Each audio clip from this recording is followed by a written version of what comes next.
nggak gampang. Tadi Bu Iren juga sempat sampaikan kan, suka dilirik sebelah mata, ini perempuan bisa apa sih? Karena kalau di data center kan mau nggak mau ketemu orang teknikal tadi ya Bu ya.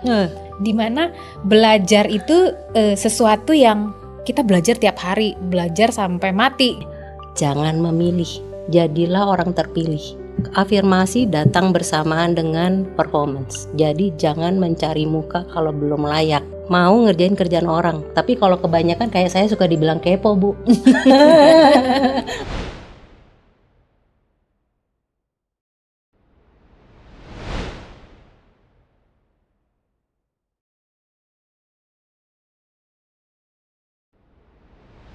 Halo semua, selamat datang di podcast Nusantara by Nusantara Academy Season 3, episode spesial. Tapi perkenalkan terlebih dahulu, saya Grace Inneke selaku host untuk podcast kali ini. Hari ini kita akan membahas topik yang sangat menarik, yaitu Women in the Data Centers, dengan narasumber yang sangat hebat, sangat tangguh di dunia data center. Tapi ini seorang perempuan. Nah, kita mendatangkan perempuan-perempuan yang luar biasa dari sektor real estate dan juga dari sektor operasional dari Neotradisi. Kita perkenalan terlebih dahulu dengan Ibu Iren Johana Rosidi selaku VP Bisnis dan Produk PT Delkom Data Ekosistem Neotradisi. Selamat datang Ibu Iren. Terima kasih. Dan juga yang kedua kami ditemani oleh Fitri Hilman. Ibu Fitri Hilman selaku Director Head of Commercial dan Industrial Services di Savills. Selamat siang Ibu Fitri. Selamat siang, thanks for having me. Sebelum masuk ke dalam topik, untuk audiens podcast Nusantara, jangan lupa like, komen, subscribe, dan nyalakan notifikasinya di YouTube channel Nusantara Academy untuk mendapatkan edukasi dan juga dapat melihat podcast-podcast menarik lainnya di Nusantara Academy mengenai industri digital yang ada. Oke, sebelumnya kita akan memulai untuk topik kali ini. Mungkin topik kali ini mungkin akan berbeda karena kita ada spesial untuk Hari Kartini. Jadi industri data center biasanya kita sebagai sektor yang didominasi oleh laki-laki dengan jumlah yang perempuan yang masih terbatas dalam berbagai peran. Nah, kali ini kita mendatangkan narasumber yang akan membagikan cerita menarik dari kehidupan mereka untuk mengangkat kisah inspiratif perempuan di industri data center, dan kami akan bahas juga tantangan yang ada untuk mereka hadapi, peluang yang tersedia, dan juga bagaimana perempuan dapat mengambil peran lebih aktif dalam membangun masa depan industri ini. Jadi tidak berlama-lama kita mendiskusikan mengenai latar belakang perjalanan karir mereka dan juga peran perempuan dalam industri data center, dan terakhir tantangan dan peluang berkarir di dunia data center itu sendiri sebagai perempuan. Oke, mungkin kita akan mengenal lebih lanjut. Sebelumnya kita akan perkenalan terlebih dahulu dengan membacakan biografi singkat dari para narasumber kita. Jadi dari Ibu Iren Johana Rosidi adalah seorang eksekutif bisnis dengan pengalaman lebih dari 25 tahun mulai dari manajemen keuangan, kesisteman, dan proses integrasi perusahaan, serta pengembangan produk dan strategi bisnis. Diawali sebagai seorang expert di bagian keuangan dan dalam industri data center di Indonesia. Sejak tahun 2014 kemudian beralih menjadi ke bidang pengembangan bisnis dan produksi data center dengan mengubah standarisasi kualitas infrastruktur bertaraf internasional dan telah mengubah bentuk industri data center di Indonesia. Saat ini, Ibu Iren sendiri mengelola bisnis dan produk data center yang memiliki 2 anak perusahaan di Singapura dan juga di Batam, serta 4 data center di Indonesia yang tersebar di Jawa Barat, Jawa Timur, dan Jabodetabek. Beliau merupakan VP Bisnis dan Produk di Neotradisi, anak perusahaan Telkom Indonesia yang berfokus pada penyediaan data center.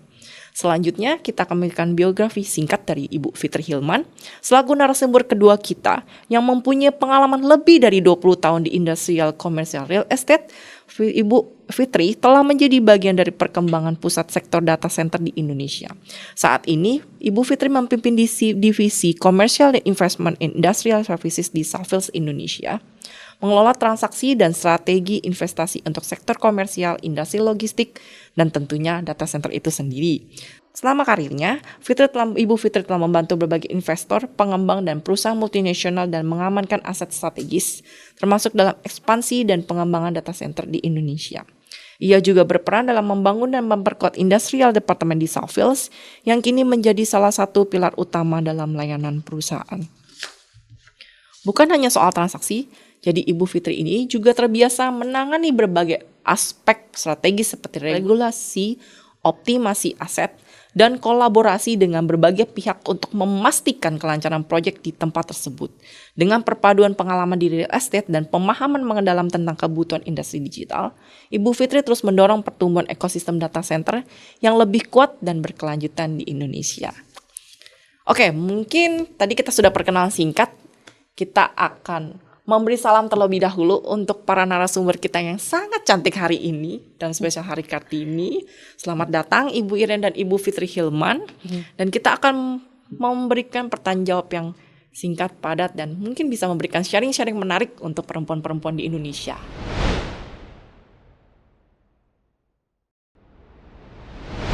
Oke, kita akan bertanya. Sebenarnya pertanyaan pertama ini tidak lebih dari apa sih sebenarnya yang buat Ibu tertarik di data center? Apalagi di dunia data center itu sendiri lebih banyak didominasi oleh laki-laki. Nah, mengapa perempuan seperti Ibu Iren dan Ibu Fitri tertarik untuk masuk ke bidang ini? Dan juga ada apa sih momen spesifik yang membuat dan menginspirasi perjalanan ini? Mungkin dari Ibu Iren terlebih dahulu. Oke. Pertanyaannya menarik dan menantang buat saya.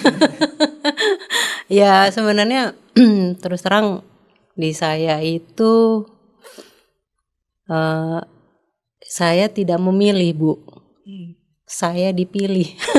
Kata-katanya menarik nih, Bu. Tidak, bukan memilih tapi dipilih. Iya, dipilih. Jadi no choice sebenarnya. Ya, judulnya gini ya. Waktu itu data center very heavy dengan orang-orang yang teknikalnya bisa dibilang expert ya. Memang sih kebanyakan laki-laki. Dan sepanjang saya tahu sebelum saya menjabat pun semuanya di bidang laki-laki ya, yang menjabat laki-laki.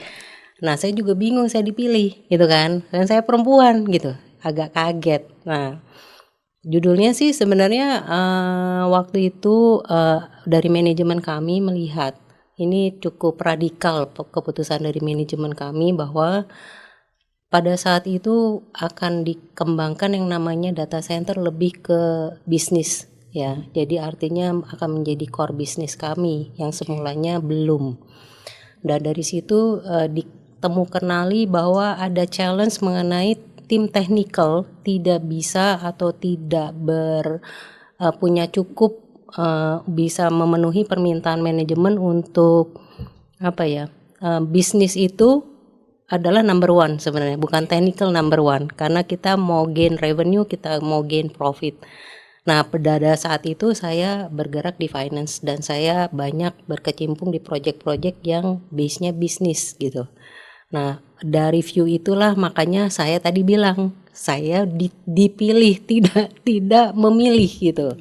Jadi istilahnya mereka dengan keputusan radikalnya mereka menyemplungkin saya ya masuk langsung di operation gitu ya, tanpa tahu mengenai technical waktu itu, tanpa tahu. Tapi yang saya punya strong point adalah bisnis. Jadi manajemen meminta saya seorang bisnis untuk mengkonvert yang technical banget ini menjadi sesuatu yang pricing, yang mempunyai paket produk, yang mempunyai standarisasi produk, yang mampu untuk bersaing di luar gitu ya. Dimana pada zamannya saya itu memang data center masih rada slow gitu, belum menjadi booming seperti sekarang gitu. Nah ini yang diminta dan diaspek saya gitu. Kemudian saya bilang lah kalau saya ke fail gimana gitu. Saya sendiri nggak pede gitu, tapi secara bisnis saya pede gitu, karena saya memang backgroundnya very strong dari data analitik, dari apa strong tapi di keuangan gitu. Ya manajemen bilang yang salah kami bukan Anda, jadi ayo kita jalan. Nah ya judulnya dari situ sih Bu gitu. Jadi saya no choice Bu. Jadi sebenarnya kayak mengkombinasi gitu ya Bu antara teknologi dan mentranslatekan menjadi seorang buah bisnis yang prospek. Iya, harus bisa diterima market, harus diterima bahwa kualitas kita memang harus diakui dengan standar operation yang juga harus istilahnya bisa dipertanggungjawabkan gitu ya, yang bisa diterima gitu. Nah itu yang harus dikerjakan sih, makanya saya dicemplungin di operation. Mungkin itu kira-kira di tahun berapa Bu kira-kira memulainya untuk yang ketika keputusan untuk memindahkan dari sebuah Saya di finance 2014. 2014. 2014. Ketika data center belum mulai booming seperti sekarang ini. Belum. Memang sih saya memang dari dulu di perusahaan yang memang sebagai pionir di Indonesia untuk bergerak di bidang data center gitu ya. Jadi memang sebelum-sebelumnya kenapa saya bisa dicemplungin juga gitu. Ya karena saya mengerti yang namanya cost structure-nya data center. Kebetulan walaupun saya di keuangan, saya selalu disuruh ngurusin yang namanya business unit data center. Jadi saya ngerti procurement-nya, saya ngerti materialnya, saya ngerti pricing-nya, cost-nya gitu ya. Kemudian prosesnya, bisnisnya gitu. Saya paham. Nah jadi itu yang mempermudah saya, tapi saya nggak dicemplungin di operation ya. Lagi dulu kan saya di keuangan di luar gitu. Nah sekarang saya dicemplungin langsung gitu. Tapi kan mungkin agak sedikit berbeda ya Bu ya, kalau dari sisi bisnisnya operation itu kan bagaimana 24 jam untuk standby, bagaimana challenge-nya untuk dari pendidikan latar belakangnya dari seorang finance, terus harus menyikapi bagaimana seorang operasional harus berjalan dengan lancar, 24 harus standby, 24 jam harus standby dan segala macam, kan itu cukup menarik nih Bu ya untuk didiskusikan seperti itu. Iya, memang menarik, memang yang paling challenging itu. Biasa saya HP masuk ke rumah jam 9 tutup mati. Zaman dulu kan nggak 24 jam ya. Nah itu harus on 24 jam anytime. Nah itu very challenging salah satunya. Aja adjustment ke family juga ya, karena saya harus on terus gitu.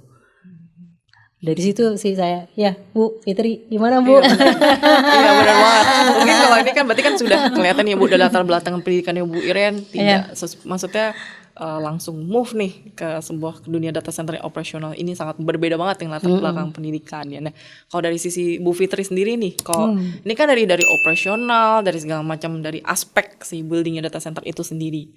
Nah, dan bisnis untuk memasarkan data center itu sendiri. Nah, satu kan aspek selainnya adalah ini ya, real estate atau properti atau tanah lah hitungannya ya. Bagaimana menyediakan tempat yang baik dan segala macam. Mungkin kan dari background yang tadi kita baca kan dari biografi singkat, Ibu Fitri kan memang bergerak di bidang real estate atau properti. So, apa sih sebenarnya yang menarik untuk terjun ke dunia data center gitu? Dari sisi properti itu sendiri. Oke.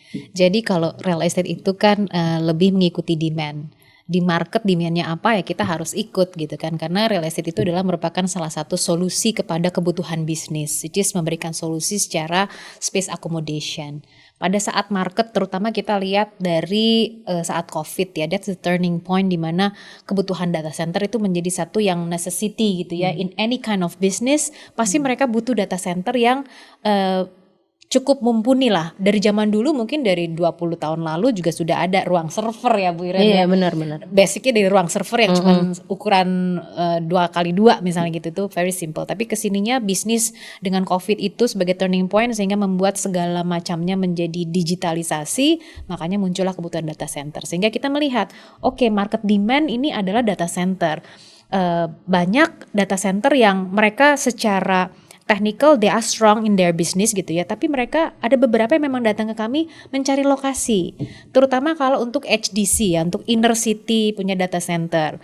Kalau mungkin untuk hyperscaler di Eastern Corridor terutama di sini ya di Jabodetabek masih cukup banyak lah space yang tersedia di industrial estate gitu ya. Tapi kalau in city, di inner city itu tidak banyak space yang pasang iklan, oke di sini ready space-nya untuk komersial bisa digunakan untuk A, B, C, tidak seperti itu. Jadi banyak yang penjualan lahan itu kalau di inner city which is CBD Jakarta itu yang off the market. Nah kami yang dari real estate tentunya kami memiliki network, we have a strong network baik itu di CBD ataupun outer CBD, Eastern Corridor dan lain sebagainya, Greater Jakarta ya.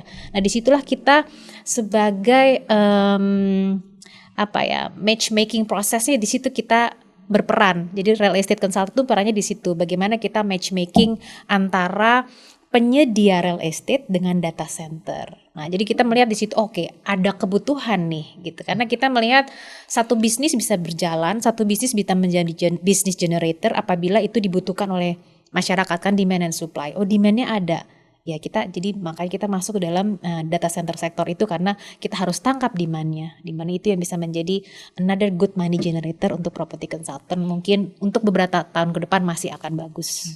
Berarti seperti jadi menjadi konsultan untuk memastikan juga ya Bu ya, bagaimana menyediakan tempat yang proper untuk kayak seperti suplai listrik, suplai air mungkin dan sebagainya, itu mesti diperhitungkan juga ya kan ya Bu ya, dari sisi ini. Harus. Jadi istilahnya kan kalau real estate yang lain mungkin secara persyaratan lebih kepada seperti iklan-iklan ya. Kuncinya location, that's it. Location is about everything kalau sisi real estate secara general. Tapi kalau data center it's much more beyond that location saja. Kita harus juga memahami bagaimana kebutuhan-kebutuhan dasar lah paling tidak ya dari data center agar mereka bisa beroperasi di tempat tersebut.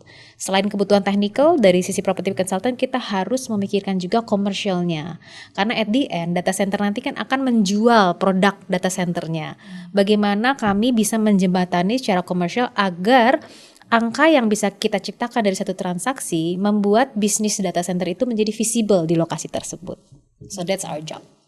Oke, tapi kalau dari latar belakang pendidikannya Bu masih match sama segala macam pekerjaan Masih ini? nyambung sih. Oh, Kalau masih saya nyambung. melihatnya masih nyambung. Background saya arsitek dan real estate memang masih nyambung. Pemilihan lokasi juga kalau sebagai arsitek kan kita pada saat memilih lokasi itu banyak faktor lingkungan yang harus kita cermati ya. Jadi masih nyambung sih. Iya. Kalau Masih ini nyambung. berbeda dengan Ibu Iren nih ya kan. So, tidak dipilih, bukan memilih tapi terpilih untuk berhubungan dengan data center.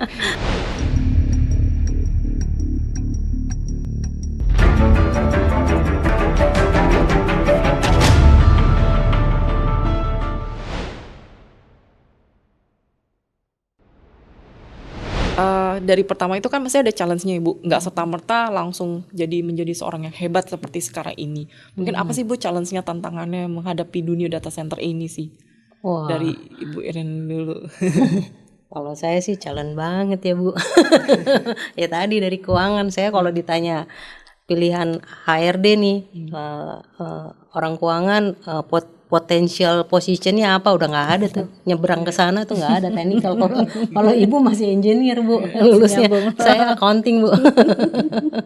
Jadi jauh banget ya. Cuman kalau saya kan gini, saya nggak harus, secara karir saya memang nggak harus kita very deep di technical, nggak mungkin di usia saya. Pada saat saya tidak bisa memilih itu, mengikuti anak-anak yang teknikal udah nggak mungkin kan. Tapi karir itu di dunia itu ya challenge-nya banyak. Gimana caranya?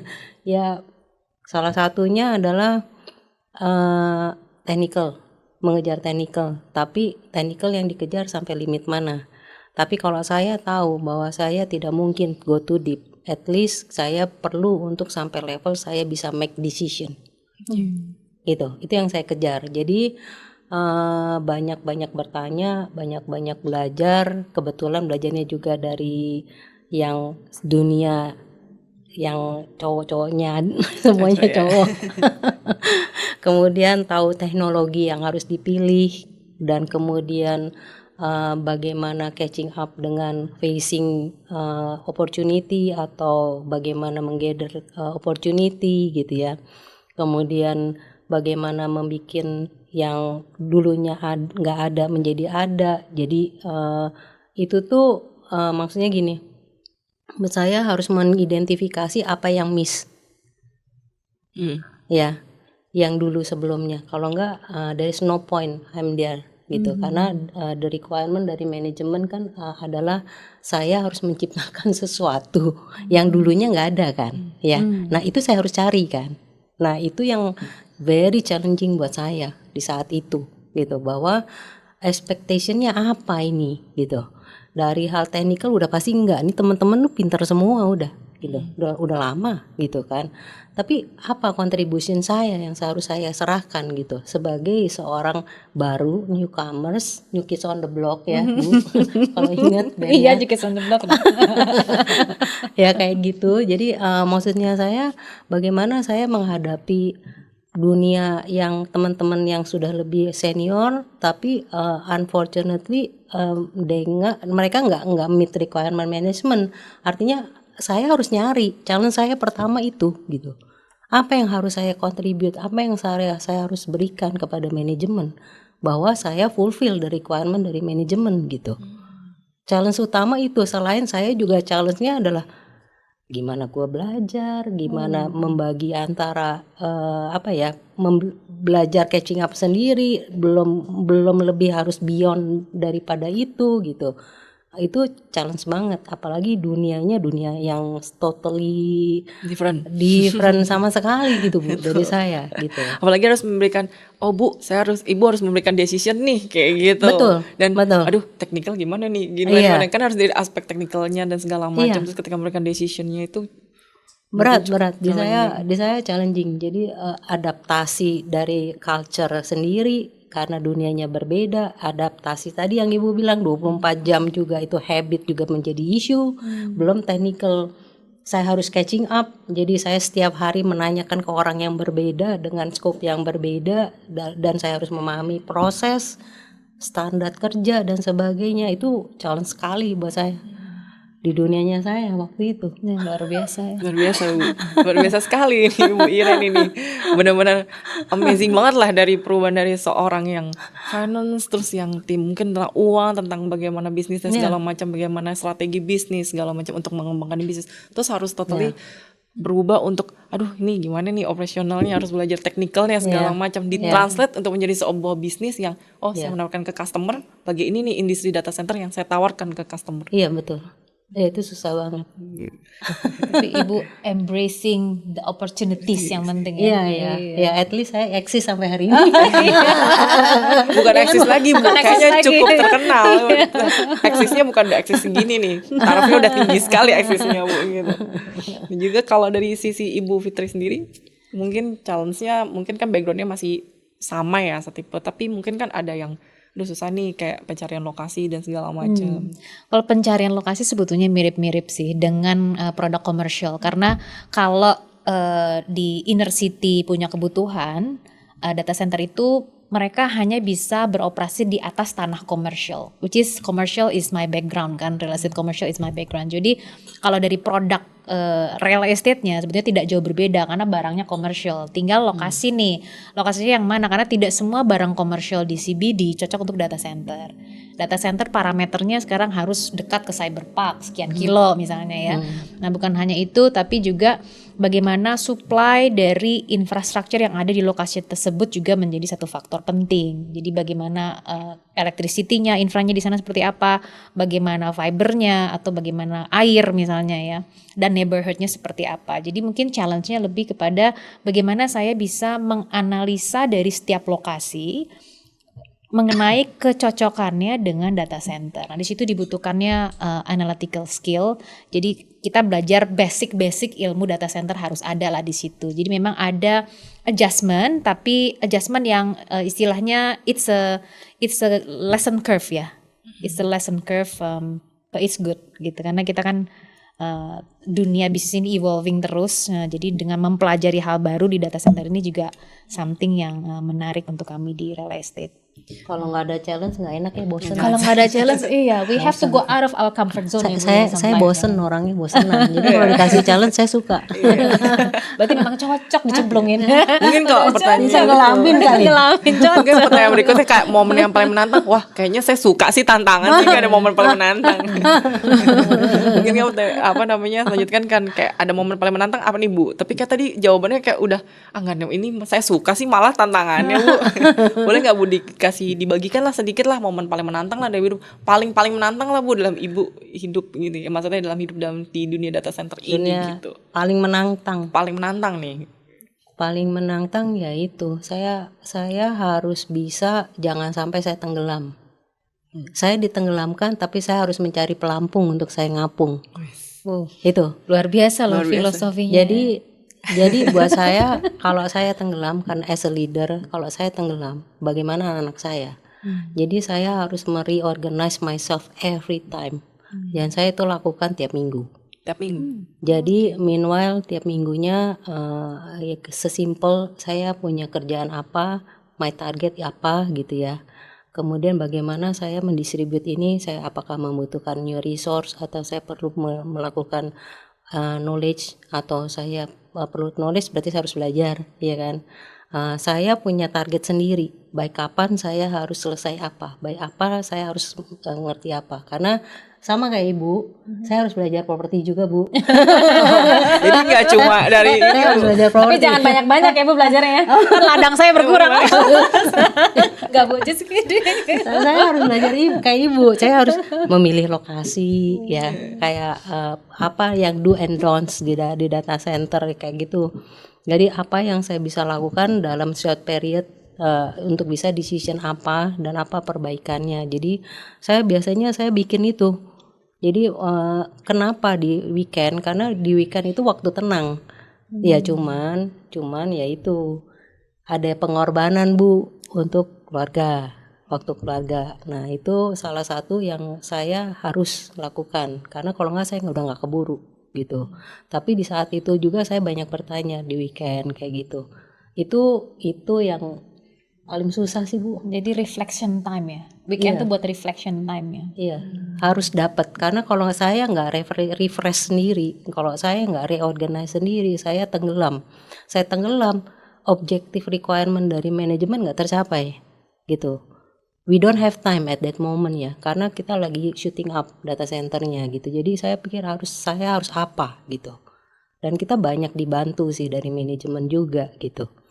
Bahwa banyak masukan-masukan, Pak saya nggak mengerti mengenai ini. Oke, saya cariin orang, dicemplungin di tempat saya gitu. Dicemplungin di tempat saya gali ilmunya sebanyak-banyaknya gitu. Saya bikin tim yang untuk menggali ilmu orang itu, misalnya kayak gitu. Nah itu disupport 100% oleh manajemen. That's why I'm successful gitu. Support management, support management, support management juga Ibu. itu gila banget gitu. Jadi they understand it's bit challenging buat saya sangat appreciate trustnya mereka dan saya mencoba tidak disappoint mereka gitu. Jadi apa yang harus saya gali gitu. Ya udah keep going. Ada yang meremehkan, lu cewek gitu. Ya kan? Lu ngerti apa dari keuangan lagi gitu. Emang lu ngerti gitu. Iya, saya harus better gitu dengan my strong point yang mungkin orang lain mungkin nggak punya. Contoh, kontrol saya pasti bagus karena saya orang keuangan. Saya start from that, my strong point, ya kan? Saya orang yang senang detail. Let's do the detail, ya kan? Yang mungkin nggak dikerjain zaman dulu, tapi saya bikin standar detailnya gitu. Dan saya bikin namanya pagu-pagu policy kebijakan. Strong point saya juga proses sistem gitu. Jadi saya start dengan strong point saya, tapi challenge-nya saya akan coba untuk gradually, tapi saya punya target sendiri gitu. Nah itu yang saya cari sih selama ini gitu. Saya harus melakukan itu. Challenge-nya saya harus cari pelampung buat saya. Ya kalau nggak gimana Bu? Betul. Jadi dimulai dari sisi kita punya kelebihan dan kekurangan ya Bu ya. Kelebihannya ya kita ini dulu, kita aplikasikan dulu ke Aplikasikan dalam satu dulu, tim ya dalam itu yang sistem, supaya paling kita bisa cepat. jalan dulu. Ya saya punya short target, saya punya medium target, saya punya long term target. Sementara long term target nggak bisa, kayak technical cannot catch up, maka diberikan tim gitu. Disupport oleh manajemen. Jadi tim saya memberikan option, saya bisa memutuskan, tapi kasih konseptualnya, terangin ke saya.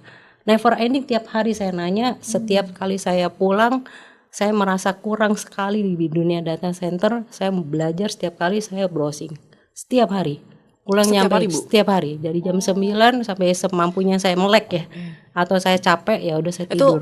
membacanya dari sisi teknikal atau semuanya? Technical. Semua aspek teknikal. Technical karena saya very weak di technical gitu.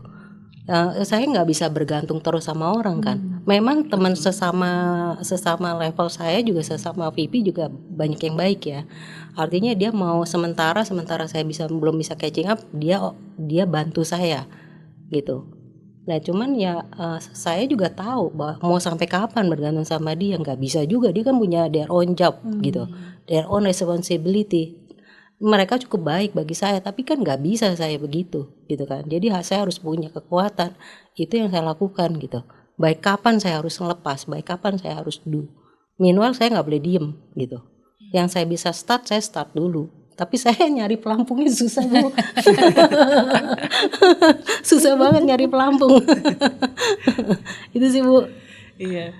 Mungkin cukup menarik banget ya Bu Fitri Iya, ya. Dari iya. Bang Dengar Bu kita Iren terkesima luar biasa ya. loh. Jadi Iya, kayak, makanya. udah banget kayak speechless. Bener banget kayak wow keren sekali ibu ini gitu kan. Yang tiap hari harus bikin belajar sampai malam. Wah masih ada Dedikasinya waktu luar biasa. Nggak cuman saya sih Bu, saya juga ngelihat di tim operation waktu itu banyak sekali karena terlalu rutin sama dengan saya tuh orangnya iseng Bu kalau di keuangan ya kan kita rutin ya ya nggak kalau saya rutin ya saya akan bikin melukai diri saya sendiri kalau terlalu rutin, maka saya selalu iseng sama anak-anak yang rutin. Operation itu rutin, pekerjaan rutin dan itu nggak baik. Jadi isengnya saya terusin ke tim operation.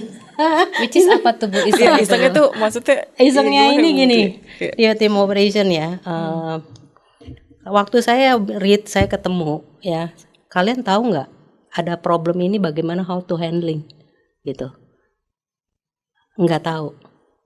Oke, kamu baca. Padahal dalam bahasa Inggris tim operation di Indonesia jarang yang berbisa bahasa Inggris ya Bu pada saat itu. Belajar seminggu kemudian ngobrol sama saya isinya Mbak. Kok nggak bosen kan? Iya, Kalau nggak saya kasih challenge gitu. Ya walaupun itu related or not related, at least dia harus punya wawasan baru. Bagaimana how to running the business.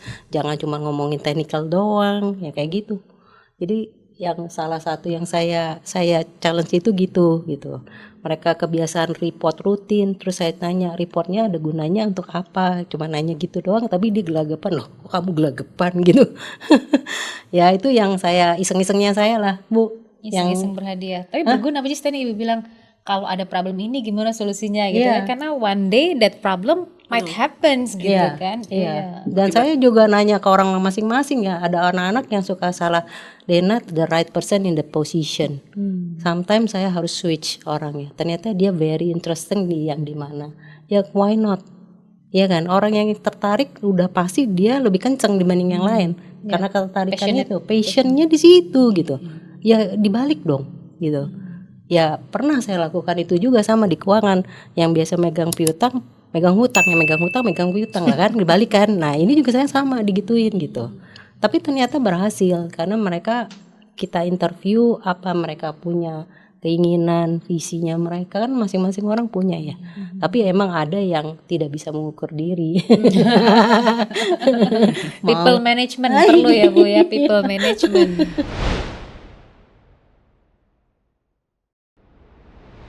Tapi sebenarnya dari satu sisi juga Bu, itu kan pasti ada variasi ini ya, umur segala macam, Iya. skill dan segala macam range pendidikan atau latar belakang pendidikan yang berbeda satu sama lain itu. Iya. Mungkin bagaimana sih Bu tips and trick kayak bagaimana sih tantangan ini dibagikan ya sebagai seorang perempuan, Gua kebanyakan paling tua. sebagai seorang perempuan yang harus mengambil decision, harus membentuk tim yang solid, harus mencari yang tadi interview, harus memberikan kemarin kayak harus challenge, oh kamu bisa apa, misalnya kamu saya kasih tugas ini seperti apa kayak gitu-gitu. Tips and tricknya gimana nih Bu? Atau ada isengnya itu iseng dalam sekali sebulan atau isengnya seminggu sekali atau gimana Bu? Jangan ada yang rutin Bu. Kalau ngasih Jadi iseng, isengnya ya Bu. Random aja. random aja, biar mereka selalu ready ya. Contohnya paling gampang, saya ngetes karena saya di operation ya. Saya pertama datang misalnya, oke, kita jamnya berapa, 8:30, saya datang jam 8. Saya pengen tahu dong anak-anak yang datang on time siapa, karena kita running operation ya, gitu. Oke, kaget mereka, wih ibu datangnya pagi ya. Mereka next day-nya, mereka datang jam 8 nih ya, oke. Next day-nya saya datang jam 7. Nah, dan saya bilang lah kan harus selalu siap dong, nggak berdasarkan absen kan, karena mereka kan berdasarkan shift gitu. Yang teman leadernya yang manajer VP, manajer dan supervisor biasanya memang tidak berdasarkan shift. Mereka kaget. Nah, mereka datang jam 7 ya. Karena saya datang jam 7. Next day-nya saya datang jam 9. Ya kayak gitu. Maksudnya kenapa mesti ada supaya nggak ada pattern. Mereka harus selalu siap gitu. Jadi bukan berdasarkan itu ya, karena kita data center dan running 24 jam. Ya, jadi itu yang nggak bisa diterapkan di keuangan, Bu. Karena bisa jadi ada unexpected situation kan. Iya, kalau keuangan berdasarkan bank buka soalnya. Betul, beda banget Bu, bener. Nah, Kalau dari sisi itu kan dari sisi berarti kan ini lebih ke manajerial ya Bu ya. Iya. Lebih ke menjaga tim segala macam segala skill management. Nah, kalau yang dari Ibu sendiri bagaimana apa sih tantangan yang paling menantang dari dunia data center sendiri? Dari kita ya di real estate ya, Dari yang real paling estate. menantang dari real Menantang, ya. estate pada saat kita harus memasukkan all factors tadi at once gitu ya. Lokasi komersial tadi lebih mudah lah dibandingkan yang lain, lokasi komersial sudah dapat. Tapi yang paling challenging itu pada saat misalnya satu lokasi sudah bagus, strategis secara lokasi dari komersialnya ya. Tetapi faktor yang kalau dari kami real estate pada saat kita akan terjadinya transaksi, apalagi untuk data center, itu kita dua hal yang paling memegang peranan penting di situ, yaitu sisi technical dan sisi legalnya. Atau legal atau dalam hal ini hubungannya legal yang berhubungan erat juga dengan status of the property atau perizinan. Nah, itu yang challenging. Lokasi sudah bagus misalnya ya.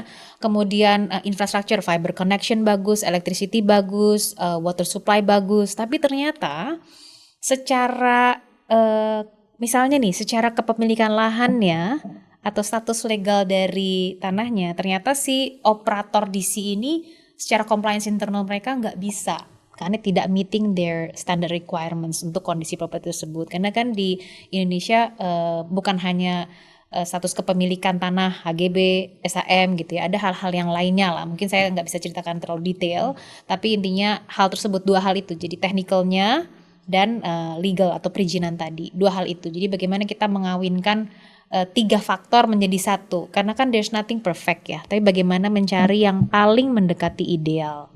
Nah, bagaimana jadi seorang perempuan yang harus menghadapi situasi tersebut, Bu?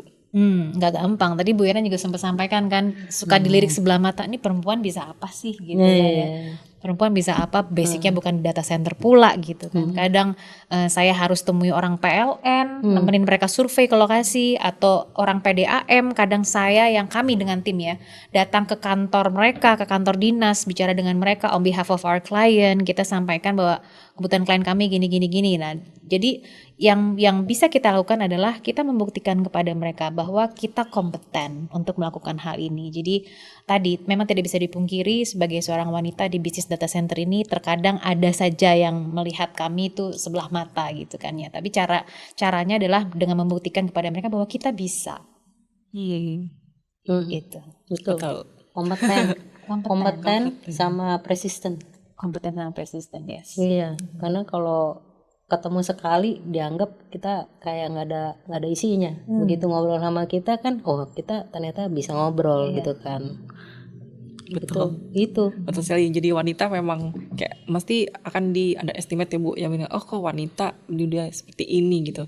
Tapi belum berarti kita tidak ada isinya kayak gitu. Apalagi kita masih di dunia timur ya. Iya. Ya kan, budaya timur yang masih lebih bukan patrilineal ya, tapi lebih ke superiority dari gender lawan kita gitu kan. Mungkin kalau di Western misalnya itu udah lebih equality ya. Kalau di kita secara diversity sudah mulai, tapi tetap ada, terutama kalau kita harus berhubungan dengan vendor-vendor yang sifatnya masih tradisional. Karena kalau di data center kan mau nggak mau ketemu orang teknikal tadi ya Bu ya. Setiap kali meeting di challenge ya. Iya. Meeting di challenge Bu. Kayak Boleh mau diceritain dikit Bu? Ngetes ilmu ya. Iya. Ngetes ilmu itu. Ya cuman ya so far ya sama lah kayak Ibu ketemu orang PLN ya sama lah. Saya juga gitu, cuman different story aja, different bagiannya aja gitu. Cuman ya sama aja kita ditanya-tanya kan, di challenge gitu. Ya.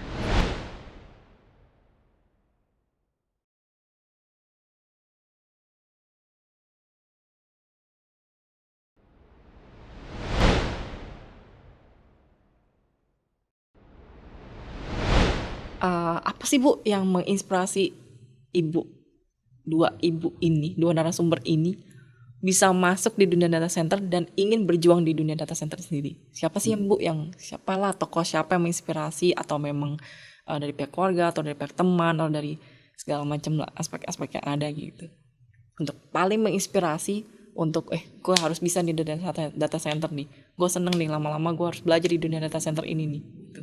Sampai mempunyai kedudukan seperti sekarang gitu. Kalau dari saya mungkin yang paling jadi percontohan role model gitu ya, nggak jauh-jauh sih sebetulnya, mulai dari yang paling dekat sama kita, ibu saya. Bukan data center tentunya ya. Ibunya ada orang data center.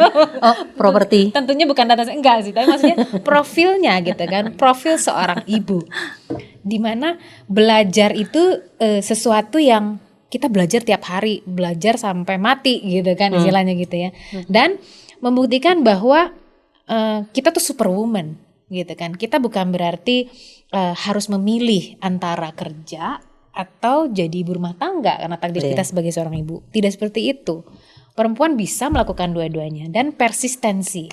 Dan apa yang bisa dilakukan oleh seorang pria gitu ya, bukan berarti kita tidak bisa lakukan. What we need is just a balance aja gitu. Jadi persistensi tadi, kemudian positivity, banyak hal yang menginspirasi saya dari ibu saya. Lebih kepada strong personality, karena di bisnis ini kita harus punya strong personality.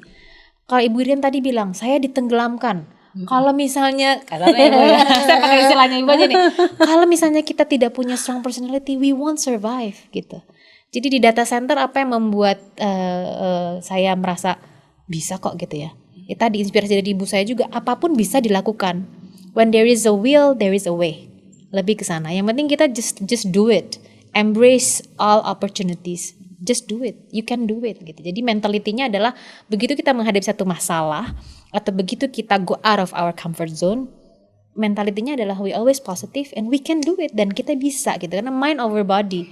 When we have something yang sebenarnya something yang beyond our control, itu yang bisa menjadi setback kita gitu loh. Jadi kita lebih kepada kita bisa itu. Ya, benar. Tapi kalau saya nggak punya role model, bukan artinya saya nggak berbakti sama ibu ya.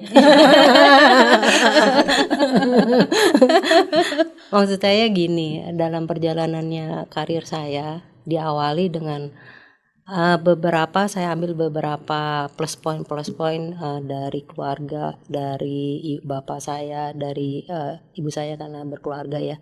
Maksudnya ibu rumah tangga 100%. Jadi based on bapak saya, kemudian dengan perjalanan karirnya, itu yang make me strong. Makanya saya survive di data center gitu ya.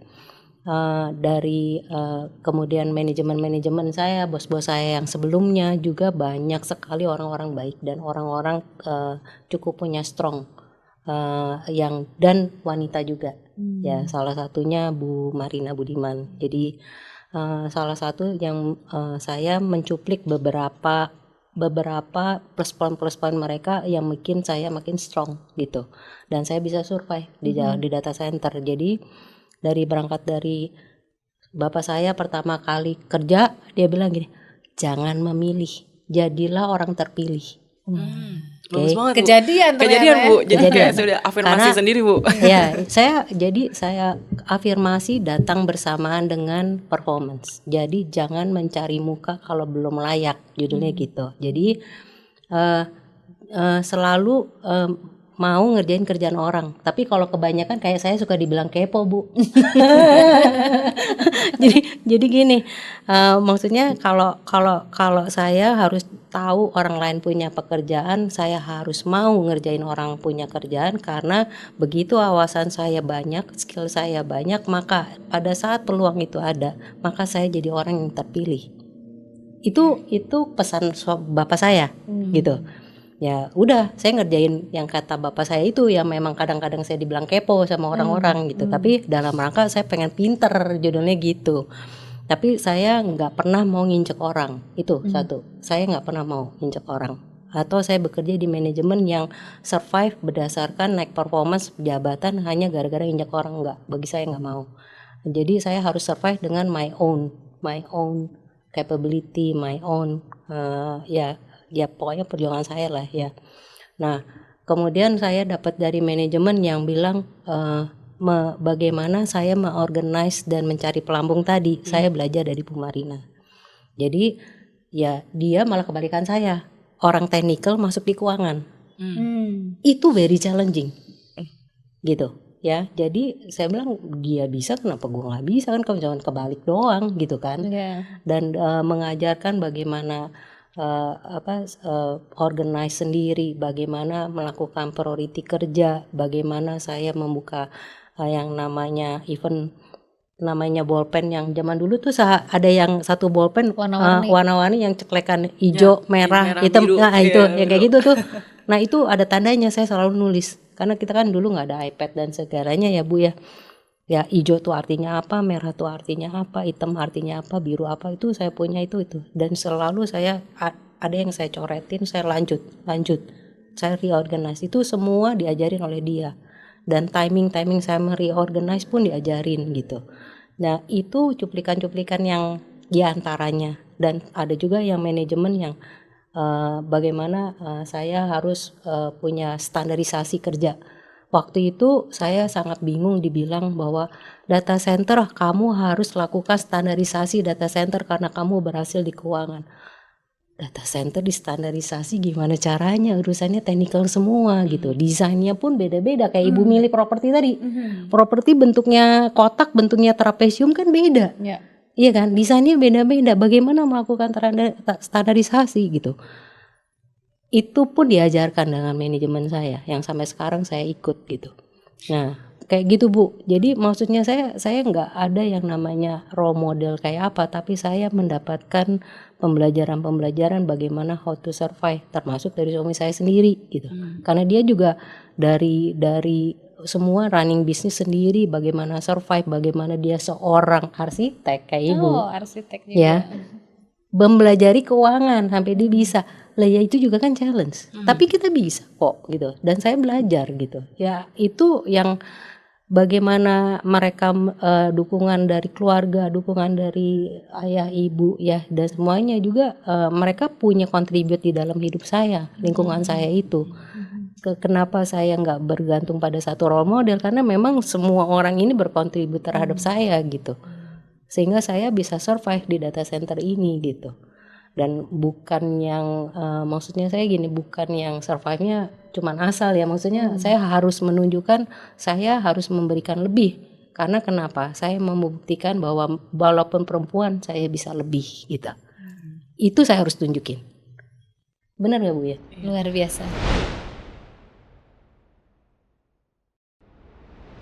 Bagaimana paradigma seorang di luar sana bahwa kadang kan masih ada yang tradisional yang bilang oh ibu seorang perempuan harus jadi ibu rumah tangga dan kau jadi wanita karir segala macam, harus membagi waktu antara ibu sebuah karir, meningkatkan sebuah karir, terus ya mempertanggungjawabkan kita di dalam satu perusahaan yang kita bina dan juga di satu rumah tangga kita gitu ya Bu ya. Harus punya balance ya, yang Ibu bilang tadi. Nggak mungkin kan kita juga married terus anaknya ditelantarin ya, gila Bu ya. Iya.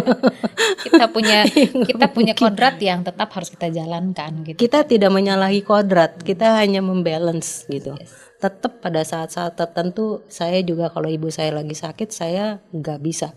Saya leave all semua bisnis dan itu saya thank you karena bos saya juga paham bahwa family first gitu ya. Jadi culture kita juga udah bagus. Jadi ya pada saat momen itulah saya mendedicate waktu saya untuk keluarga saya, untuk ibu saya gitu. Enggak serta-merta saya mengalahkan role-nya kita, enggak juga gitu. Kodrat saya harus tetap saya jalankan gitu. Gitu. Cuman ya kita bisa organize lah ya sekarang ini ya. Tapi tadi emang cukup menarik ya Bu Fitri ya. Kalau tadi Bu Iren, cerita Bu Iren ini bagus banget sampai saya tuh terkesima kayak wow keren sekali gitu. Kayak bagaimana. Enggak Bu, kurang tua aja ibunya. Satu-satu Bu. Saya lebih tua soalnya. Iya sih Bu. Tapi bagaimana pengalamannya, bagaimana gitu dari Ibu Fitri sama Ibu Iren tuh kayak membagikan kayak wah ini challenge-nya seperti ini, terus apa namanya diaplikasikan ke satu bisnis, mau manage tim segala macam. Yang tadi saya terkesima adalah juga kayak tips yang paling bagus nih kayak membikin satu deadline sendiri segala macam, evaluasi per minggu. Wah itu inspirasi banget. Itu gimana sih Bu? Maksudnya kayak kan kadang kan kita misalnya ini kita udah nentuin deadline nih atau kita inspirasi kita evaluasi, tapi habis itu kadang plan meleset atau segala macam. Itu bagaimana sih tips and triknya mungkin yang Bu Fitri ya, kayak bagaimana kan ini posisi ibu-ibu di sini kan sudah lumayan tinggi nih ya, sudah lumayan ini, bagaimana mendisiplinkan diri sendiri untuk gue harus begini, gue harus begini. Itu ada tips and triknya nggak kayak langkah nyata lah, sedikit langkah nyata. Langkah nyatanya ya lebih kepada nobody is perfect kan ya. Jadi kalau setiap kali setelah kita melakukan self reflection, kita harus kembali disiplin lagi gitu. Karena kalau kita tidak kembali kepada koridornya, karena kan kita mood atau ya mood pasti ada ya. Mood is up and down gitu Kita kan, cewek pasti Bu, ada. kita moody. Kalau cewek kan Ya mood kan up and down ya, tapi kan bisnis nggak bisa nungguin kita punya mood gitu kan. Jadi kita disiplin aja, kita harus paham aja konsekuensinya apa. Kalau saya nggak berubah, nanti saya sendiri yang akan memetik hasilnya kan gitu kan. Jadi kembali kepada koridor. Kadang kita kan keluar dari koridor dengan agak sedikit mengesampingkan self disiplin yang tadi. Tapi kita harus menyadarkan diri sendiri, if I don't change, maka kita sendiri yang akan merasakan akibat yang kurang baik. Jadi itu yang lebih menjadi trigger self reflection. Kita harus disiplin kembali kepada koridornya. Gitu, lebih ke situ. Ya kalau saya sih gimana ya, kalau saya sih pembelajaran saya selama ini antisipasi sih. Meleset itu biasa. Yang tidak biasa bagaimana kita mengantisipasi supaya nggak meleset kan, ya kan. Jadi bohong kalau nggak meleset. Saya banyak meleset gitu. Tapi yang meleset itu harus ada prioritinya Bu. Yang tidak boleh meleset dijagain habis-habisan. Tapi kalau yang boleh meleset adalah menjadi prioritas 2. Yang tadi yang hijau, merah, biru itu. Prioritas saya based on warna itu Bu, gitu. Kalau merah itu nggak boleh meleset sama sekali, gitu. Jadi pada saat saya membuat to-do list itu, sekarang saya udah saking banyaknya kerjaan, saya nggak bisa berhasil seminggu sekali, nggak berhasil. Tapi at least saya reflect minimum sebulan sekali gitu. Caranya ya itu tadi antisipasi. Surprise is not surprise if you anticipate first, ya kan. Artinya kita get ready for the surprise, ya kan. Nah itu asal muasal saya harus melakukan itu. Jadi paling tidak yang saya korbankan adalah yang bukan first priority, gitu. Jadi mereflect lagi. Ya mungkin lah orang dimarahin aja juga pernah gitu kan, karena salah ataupun karena meleset gitu ya. Itu kita namanya human, ya kan. Ya cuman bagaimana kita catching up kemudian ke depannya gitu ya.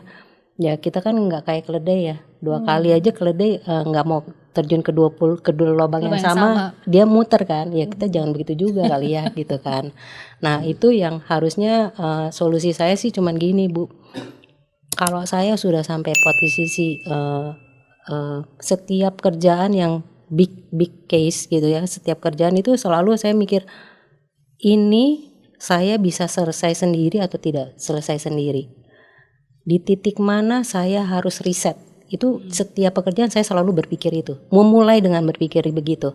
Resetnya seperti apa? Di titik misalnya, kalau sudah di titik ini mencapai maka saya perlu resource tambahan. Atau saya outsource atau saya solusin yang lain, itu sudah harus saya pikirkan gitu. Tapi di titik momen itulah yang saya harus identifikasi titik yang mana, di titik mana untuk kalau ngestok reorder stoknya itu kapan gitu. Itu harus selalu diidentifikasi sehingga pada saat kita miss di titik itu maka saya bilang oke, Pak, saya nggak bisa, saya udah nggak bisa, saya nyerah, saya hands up, saya bilang seharusnya Bapak gini. Tapi bukan hands up terus nggak ngasih solusi ya gitu. Karena manajemen saya yang ini yang sekarang selalu bilang kalau kamu balik ke saya secara seorang leader, kamu tidak boleh cuman hands up, saya yang mikir, kamu harus hands up dengan solution. Sehingga solution itu yang saya harus by timing, the right timing untuk escalate, timingnya harus pas untuk bilang Pak, this is the moment saya hands up, tapi saya kasih solusinya ini, silahkan Bapak pilih, misalnya gitu. Tapi dari perusahaan sendiri Bu, kan seorang perempuan yang memberikan keputusan segala macam. Tapi perusahaan itu sendiri mendukung atau pernah memang bertolak belakang dan segala macamnya? So far sih mendukung ya. Ya, kalau enggak kita nggak di sini. Mendukung sih. Tapi kalau misalnya dari keberagaman, nanti kan kita dari seorang perempuan ya Bu, dari perempuan. Sekarang timnya Ibu banyak ibu perempuan juga. Atau Enggak, cowok. masih tetap Masih poin cowok. cowok. Masih cowok. Memang wanita-wanita Iya. terpilih ya di sini. Tim saya cuma 1 perempuan ya. Sisanya ya cowok Karena semua. dunianya memang dunia yang didominasi Iya, pria ya. iya. Iya. Iya. Tapi nah, karena itu kan memang tadi kan dari backgroundnya kan lebih banyak pria nih. Nah, bagaimana sih Bu cara ini tips and tricks jadi seorang pemimpin perempuan kan mesti ada regenerasi ya. Bagaimana kita menciptakan suatu pemimpin perempuan nanti selanjutnya. Itu apa sih sebenarnya hambatan terbesar nih dari seorang perempuan-perempuan di luar sana yang ingin join atau ingin berkecimpung di dunia data center. Dan menurut orang yang sudah pengalaman di data center sebagai seorang perempuan, apa sih Bu yang pesanlah untuk seorang perempuan di luar sana. Yuk, mari kita ikut data center. Bukan berarti karena ini dunia laki-laki tapi kita tidak bisa gitu. Jadi apa sih sebenarnya menurut dari sisi perspektifnya Ibu Fitri sama Ibu Iren, jadi apa sih yang menjadi hambatan terbesar sih sebenarnya kok dilihat dari dunia sekarang ini nih? Kenapa kok di dunia data center masih banyak laki-laki juga gitu dibandingkan perempuan? Kalau mungkin saya lebih melihatnya dari angle bagaimana kita untuk menjadi leader yang bisa encourage tim gitu ya. Terutama misalnya yang berhubungan juga dengan data center. Tapi kuncinya baik itu data center ataupun bukan data center ya, karena saya secara generalisasi aja ya. Kalau untuk kita menjadi leader apapun bisnis kita, lebih kepada bagaimana kita menciptakan satu kolaborasi. Baik itu kolaborasinya di dalam tim kita sendiri tanpa melihat gender ya, ataupun kolaborasi dengan pihak luar misalnya. Nah, kalau dengan data center, karena memang data center is not our expertise dari sisi konsultan properti ya, jadi kita tentunya harus banyak berkolaborasi dengan expertise di masing-masing bidangnya. Jadi kita bagaimana supaya pada saat kita menghadapi klien kita paham apa kebutuhannya mereka. Karena untuk konsultan kan it's about services ya, Bu Grace ya. Jadi bagaimana kita bisa memberikan solution kepada klien. Kalau kita tidak mengerti permasalahan mereka, bagaimana kita bisa memberikan solusi kan gitu kan. Jadi at least kita harus tahu basic knowledge-nya itu untuk data center bisa beroperasi seperti apa. Jadi kuncinya kalau untuk saya adalah to be a women leader is the collaboration is very important. Bagaimana kita juga encourage tim kita untuk selalu berkolaborasi. Complement to each other. Contoh kayak pemain bola lah ya, tidak mungkin semuanya jadi striker. Posisi back juga penting gitu ya. Jadi di sisi kita yang frontliner ini, kalau di divisi saya termasuk salah satu division transaction di real estate ya. Karena kan di real estate itu ada yang divisi transactional, ada yang divisi advisory, ada divisi yang operation. Nah kebetulan departemen saya masuk ke dalam yang transactional. Nah di transactional department sendiri itu pun tipe orang tuh kan berbeda-beda ya Bu Iren ya. Dengan nature yang berbeda-beda. Ada yang dia strong di analisisnya, ada yang dia strong di marketingnya misalnya, ada yang dia strong di operationnya. Jadi bagaimana kita kolaborasi, complement to each other to give our best services, outputnya adalah untuk klien kita. Jadi kuncinya kolaborasi. Ya. Kolaborasi. Berarti skill utamanya kalau bisa disimpulkan Bu, skill utama yang paling diperlukan jadi dari seorang perempuan untuk masuk ke dunia ya data center ataupun dunia yang bidangnya berbeda dengan gendernya gitu. Soft skill ya. Tadi kita bahas ya Bu ya. Soft skill is very important. Ya, kalau di data center tuh kalau ngomong fisik pasti kalah sama. Ya memang secara kodrat kita kan akan lebih lemah, ya kan. Tapi bukan berarti fisik yang di dalam data center itu. Banyak leader-leader di data center dan itu kebanyakan perempuan malah, ya kan. Why them? Why, ya kan. Kalau kita bicara mengenai tenaga, udah pasti nggak bisa. Ya, udah pasti nggak bisa. Jadi women itu punya strong point, salah satunya sensitif. Ya, very sensitif. Jadi sensitif itu bisa bergerak di bidang monitoring tools, ya, menjadi part of operation tools, ya. Tapi dia lebih monitor, dia go to reporting, dia go to analytic, ya kan. Itu bisa, gitu. Dan itu di komputer kayak bidang-bidang computer science gitu kan, dia kan melakukan analitik. Sensor-sensor yang di dalam data center itu kan akan di remote untuk menjadi suatu data, dan data itu diolah menjadi analisa. Itu bukannya no meaning loh Bu, gitu. Untuk melakukan tren, melakukan even AI juga ada. even saya juga lagi belajar AI ini baru, ya kan, karena saya harus mau nggak mau harus belajar AI gitu ya. Ya dunia itu memang dunia data center juga sebenarnya. Bagaimana impact si AI itu terhadap data center gitu kan. Nggak seharusnya selalu menjadi fisik, no gitu, enggak gitu. Jadi maksudnya ambillah ilmu-ilmu yang dimana kita strong karena kita detail. Kita very strong di detail secara cewek tuh selalu very strong detail. Makanya saya sangat suka cewek untuk ngerjain yang detailing. Detail. Betul. Bener ya gitu. Itu strong point kita. Perempuan dibandingkan Iya, itu kelebihan seorang perempuan. Jadi nggak harus fisik. Jadi kita part of the team yang fisik-fisik, yang enggak yang ya judulnya kita pakai kepala lah, pakai otak ya gitu ya. Jangan pakai fisik gitu. Detail iya, sensitif iya gitu kan. Karena kita harus sensitif terhadap bisnis, sensitif terhadap pasar, sensitif terhadap teknologi. Why not gitu. Jadi menurut saya nggak harus gitu. Banyak orang-orang cewek yang saya kenali yang orang elektro harus lemah, harus kuat pun mereka tetap di dalam data center as apa? Desain. Seorang desain data center nggak harus strong di dalam fisik. Seorang desainer, planner, bener ya? Even delivery, development. Emang harus dia yang ngangkat, dia yang narik kabel? Enggak kan? Sebagai PM enggak kan? Organizer kan? Bener ya? Ya kayak gitu. Jadi sangat bisa di dunia ini gitu, di dalam data center. Kita sebagai ya wanita itu ya kuadratnya begitu ya kita jalanin itu sebagai strong kita. Kalau menurut saya gitu. Nah itu yang selama ini saya jalankan gitu. Ya karena kita sebenarnya tadi Ibu bilang kita mengisi kekurangan atau mengisi yang tidak bisa dideliver dari pihak sebelah kita seorang pria gitu. Jadi makanya kita bisa berkolaborate gitu. Kalau di saya itu sih yang menurut saya sih harus kita angkat ya. Jangan menyerah di sisi cewek-cewek ini. Banyak kok data center itu gitu. Nggak harus cuman itu gitu. Dan kita strong di detail gitu. Mungkin mau ditambahkan oleh Bu Fitri. Jadi kalau saya melihatnya bahwa kehadiran figur seorang perempuan di dunia data center ini akan memberikan warna yang baru. Dan saya sangat setuju dengan Bu Iren, warna baru ini akan menjadikan bisnis data center menjadi lebih baik lagi. Karena tadi complementing to what the community has already gitu kan, yang dimana komunitasnya lebih banyak komunitas pria tadi. Kehadiran figur perempuan akan memperkaya hal yang tadinya bolong-bolong tadi itu. Jadi I'm really looking forward untuk melihat lebih banyaknya wanita masuk ke dunia data center ini, memberikan warna baru, complementing apa yang sudah ada sehingga membuat data center di Indonesia juga semakin maju.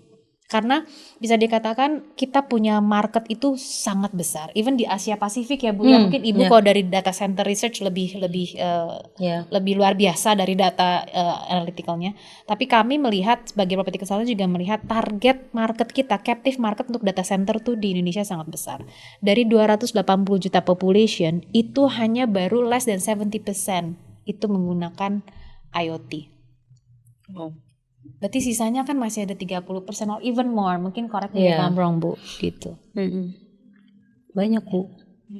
Jadi memang banyak peluang lah ya, masih sebenarnya banyak peluang untuk perempuan masuk ke dunia data center ya. Nah pelatihan untuk para perempuan di dunia data center itu menjadi penting juga. Bagaimana untuk menyemangati perempuan-perempuan di luar sana untuk merasa dirinya oke, saya mampu, saya bisa masuk ke dunia data center, kenapa tidak gitu. Ya betul. Dari sisi pribadi saya setuju sih Bu. Dari sisi apalagi tadi yang dibilang soft skill sih. Sebenarnya bagaimana kita dan ya intinya cuma mau belajar sih. Mungkin ini kalau dari kesimpulan yang diambil kan intinya kan mau belajar segala macam, dan kita juga punya strong point dari segala kita lebih detail dibandingkan seorang laki-laki, dan itu menjadi strong pointnya kita untuk maju ke dunia data center gitu sih. Bukan berarti kita ini perempuan nggak bisa nih kayak seperti ini, tapi sekarang juga banyak kalau lulusan yang mumpuni untuk menjadi seorang yang capable di dunia data center dari seorang perempuan. Iya betul. Nah mungkin tadi kan sedikit sharing dan cerita. Nah sekarang itu kita setelah mendengarkan pengalaman luar biasa, kita mau main game nih Bu. Daripada kita ngobrol-ngobrol Apa terus, nih kita ya main gamenya? game dulu Deg-degan nih. nih kita Bu Iren. Iya. Gamenya apa nih? Masih seputar data Deg-degan center nih. sebenarnya Bu. Jadi masih seputar data center tapi jawab cepat ya Bu ya. Jadi langsung 1, 2, 3 jawab kayak gitu Bu. Ini Bu Fitri dulu gimana? Apa? Dua-duanya aja langsung. Jadi jawab bebarengan. Hmm. Ya, jawab bebarengan langsung. Pertanyaan pertama. Edge data center atau hyperscale data center? Edge Hyperscale. data center. Oh, Hyperscale. beda nih. Oke. Data security atau power efficiency? Power efficiency. Power efficiency. Oke. Cloud atau on-premises data center? Cloud. Cloud. Sama kok ini jawabannya Bu. Tadi nih tanya nih, soft skill atau technical skill? Soft skill. Soft skill. Oke. B2B sales atau product innovation lebih menantang? Product innovation. Product innovation. Lalu ke-6, data center yang efisien atau sustainable? Atau ramah lingkungan? Sustainability. Efisien. Udah beda nih. Pentingnya keberagaman gender di industri ini sekedar wacana atau kebutuhan nyata? Kebutuhan nyata. Kebutuhan nyata. Menjadi pemimpin tegas atau empati? Empati. Tegas. Lebih suka menghadapi tantangan teknis atau tantangan bisnis, Bu? Bisnis. Tim yang agile atau tim yang terstruktur? Agile. Kayaknya itu aja sih, Bu. Mau saya tambahin lagi, Bu? Mau saya tanya balik, Bu. Tidak cukup, Bu. Pertanyaan dari Bu Iren pasti berat soalnya. Berat, Bu. Saya nggak bisa jawab kayaknya, Bu. Pengalamannya kurang kalau saya jawab itu, Bu.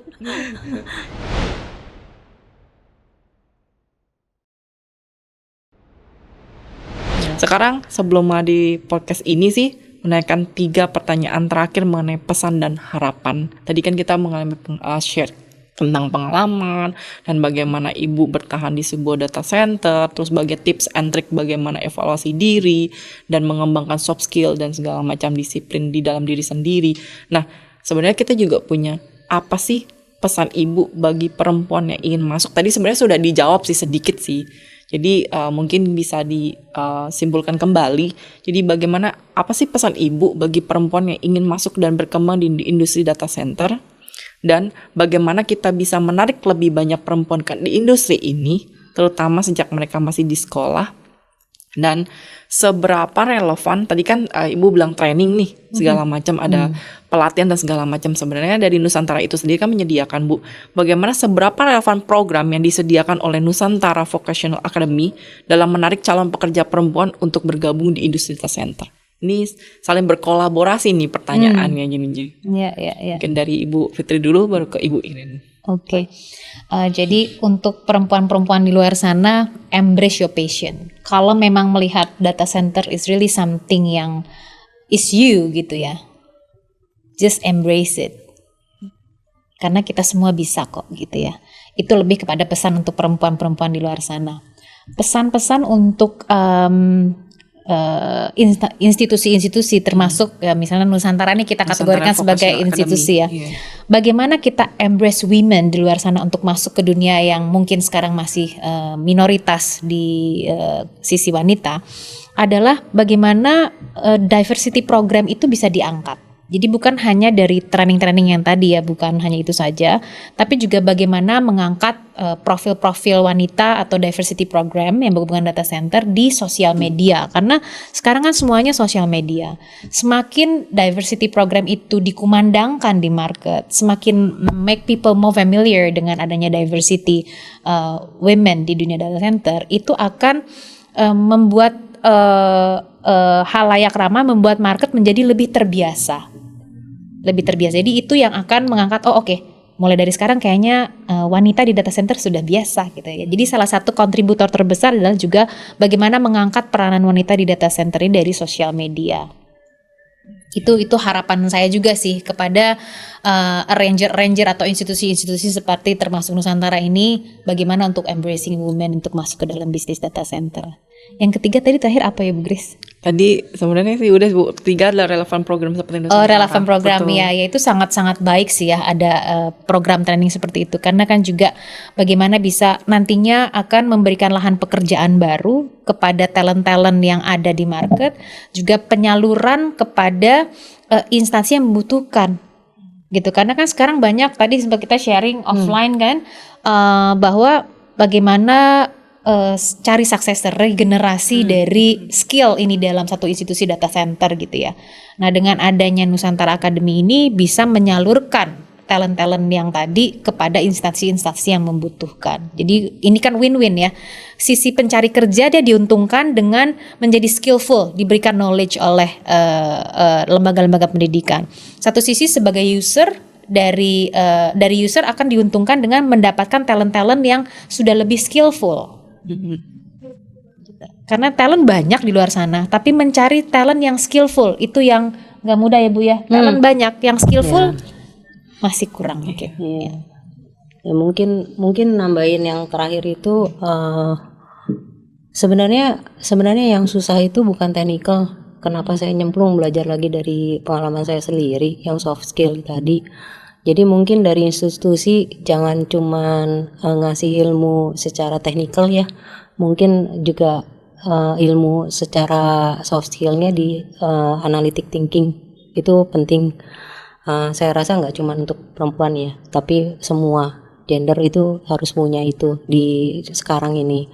Kedua, bahwa kalau memang mungkin ada analisa khusus di mana ada posisi-posisi khusus yang memang tidak bisa dimasuki oleh perempuan. Yang tadi saya bilang yang untuk orang troubleshooting atau apa udah nggak mungkin deh gitu. Tapi ada yang memang specialty bidang-bidang khusus yang bisa dimasuki oleh perempuan. Sehingga itu agak sedikit didorong untuk diarahkan ya, bukan didorong juga tapi diarahkan gitu, bahwa ini nih sebenarnya kamu bakalan bisa berhasil gitu. Pathway-nya itu dilakukan kerjasama seharusnya, menurut saya, usulan saya kerjasama dengan provider-provider ya. Contohnya misalnya, maksudnya gini, kalau kita bicara mengenai cloud, mungkin ada training-training yang khusus untuk di bidang-bidang tertentu itu, kenapa nggak dikerjasamakan? Artinya secara tidak hanya secara teori, tapi secara practicality. Gitu. Jadi secara praktisnya seperti apa? Karena yang saat ini kita hadapi adalah mereka terlalu theoretical. Mereka nggak tahu bagaimana melakukan praktisinya kalau bisa dihadirkan di institusi tertentu gitu ya. Sharing knowledge, sharing ilmu, sharing lesson learn gitu ya. Apa yang harus di prepare dan soft skillnya juga di retouch gitu. Saya rasa itu akan jauh lebih bermanfaat gitu ya untuk institusi mengikuti bahwa zaman ini membutuhkan orang yang tadi yang ready, tapi bukan orang yang perlu dipupuk lagi karena no time. Data center itu benar-benar very fast, jadi kita nggak bisa menunggu orang yang belum siap gitu. Unfortunately, jadi ya itu nggak bisa grooming lagi ya Bu ya. Betul. No time for grooming. No time saat ini. Jadi sangat membantu kalau institusi yang bergerak di ini ya, terutama ya membuat verifikasi mengenai klasifikasi apa yang dibutuhkan di setiap bidang di dalam data center dulu gitu. Bidang studi apa, bekerja di bidang apa, unitnya apa, misalnya bagian desain, bagian planning, bagian apa gitu kan ada ya. Kemudian ditambah dengan praktisioner memberikan sharing, kemudian supaya mereka siap untuk pakai gitu. Buat saya sih kayaknya lebih ke sana gitu, meaningful, dan itu very very very useful buat anak-anaknya sendiri. Not only kalau kita di perusahaan tertentu, tapi itu akan kepake di seluruhnya, dimanapun dia gitu, karena akan jadi very spesifik gitu talent-talentnya. Dan kita membutuhkan talent-talent yang very spesifik itu. Tapi ya tadi yang Ibu bilang, ya harus dijadiin satu, kerjasama. Kalau enggak ya nggak bisa gitu, nggak bisa gitu. Ya itu, cuman kalau ya tadi pertanyaan yang terakhir itu adalah mengenai bagaimana ya apa sih usulan tadi sih lebih ke bagaimana pesan bagi perempuan yang ingin masuk, terus bagaimana kita bisa menarik lebih banyak perempuan dan yang tentang relevan program seperti Nusantara Vocational Academy. Ya, yang terakhir itu mengenai apa yang masukan ya untuk bagi saya sih gini ya, tidak perlu menjadi leader ya, tapi menjadi yang terbaik adalah paling penting buat saya itu. Kalau kamu menjadi yang terbaik, seharusnya kamu automatically menjadi leader. Jadi jangan dreaming, do something reality.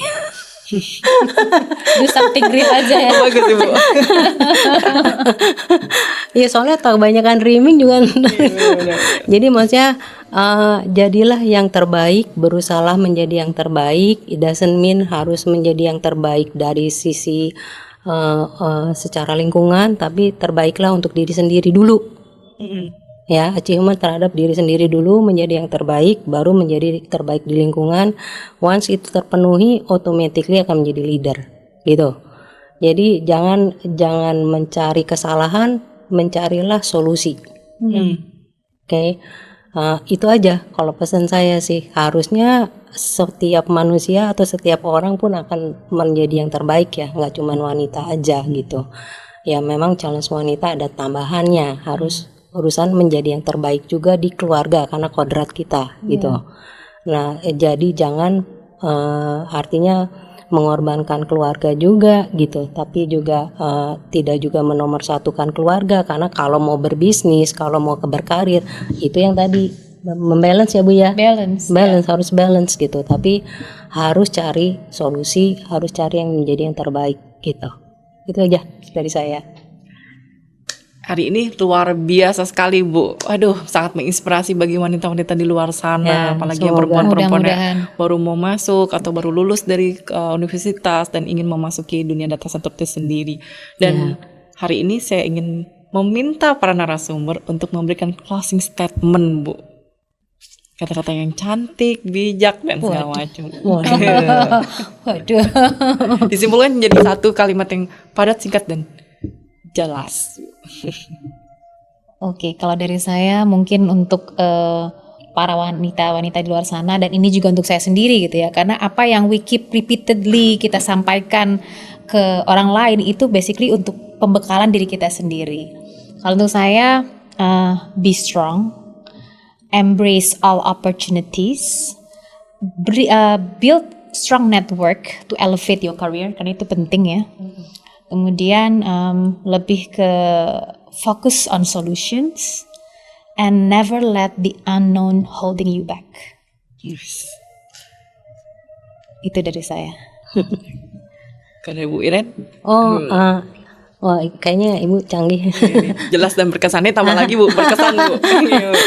Enggak sih, saya sih straightforward aja ya untuk wanita-wanita Indonesia, terutama khususnya yang di bidang data center, yang berkeinginan untuk lanjut di data center. Jadi gini, jadilah seorang yang berempati tinggi, jadilah orang yang persisten tinggi ya, untuk menjadi orang yang needs sesuai, bisa memenuhi sesuai keinginan data center gitu ya. Nggak harus menjadi strong, tidak harus, tapi menjadi yang terbaik itu harus gitu, dengan kata sifat tadi, empathy gitu. Jadi itu yang paling penting, concern, love, care, itu kan sense-nya manusia ya, terutama wanita ya, strong with that gitu, empathy, karena nggak mungkin, kita nggak mungkin mengalahkan yang namanya kekuatan, nggak mungkin. Yang namanya kita hanya strong di situ, ya udah gitu. Jadi be strong tapi with empathy, okay? Embrace yourself of course, tapi maksud saya do the best. Itu dari saya. Ya, oke.